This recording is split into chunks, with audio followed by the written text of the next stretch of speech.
A nighttime drug raid on a downtown apartment building not far from where Philip Seymour Hoffman lived. A tip leads police to search 3 apartments in the building. According to law enforcement, inside they find 300 baggies of heroin and possibly other drugs.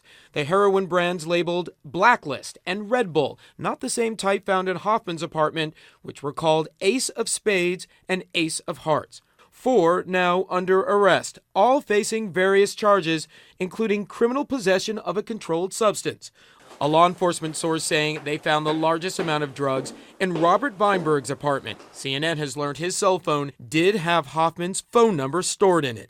He's honestly one of the nicest people I've ever met. Smart. Yeah, he goes out of his way to be nice. He knows everything about film, music, art, literature. Great guy. Investigators still trying to determine if any of them sold drugs to Hoffman. If so, they could be looking at more serious charges, possible prosecution under the so-called felony murder rule, which can be applied when someone dies after the commission of a felony. It happened in the John Belushi case to Kathy Smith.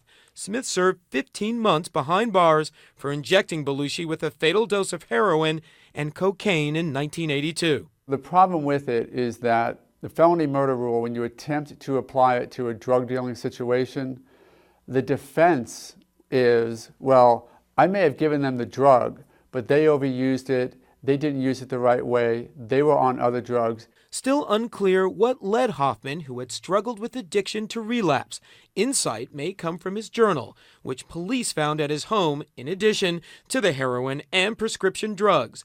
John Arundel, a publisher, knew something was wrong when he saw Hoffman at last month's Sundance Film Festival.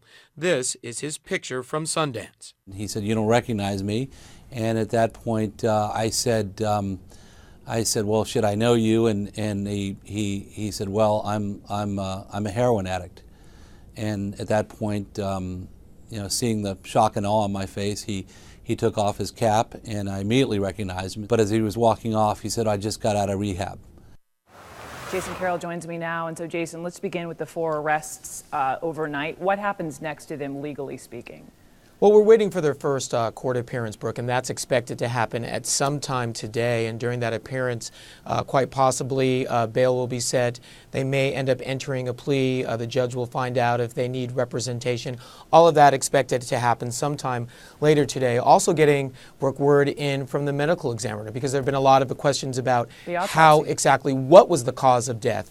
And we have a quote here now coming from the medical examiner saying the cause and manner of the death of Philip Seymour Hoffman is pending as we await further studies, including toxicology tests. But so far, the exam proved to be what they say was, quote, inconclusive. So they're still waiting, Brooke, for toxicology test results to come in before they can give and determine an exact cause of death in terms of what happened to Hoffman. Okay.